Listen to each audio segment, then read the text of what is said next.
J'ai décidé de me consacrer à la recherche car c'était intéressant pour moi de poser des questions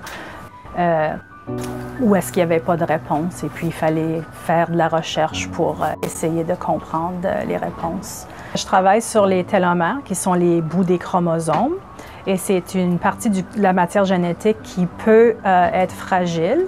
Si cette partie-là devient trop fragile, ça peut donner une mort cellulaire, mais ça peut aussi engendrer des changements, une instabilité génomique duquel les cancers sont souvent caractérisés. Donc, c'est très important de comprendre les mécanismes qui régulent la protection et la fragilité des bouts des chromosomes pour essayer de comprendre comment on pourrait cibler les cellules cancéreuses à mourir.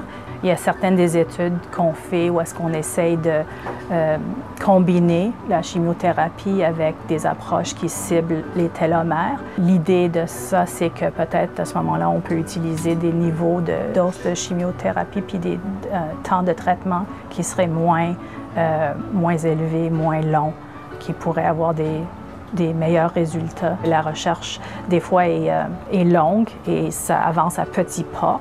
Mais je crois que quand on prend un peu de recul et on voit tout ce que la recherche a accompli, c'est motivant.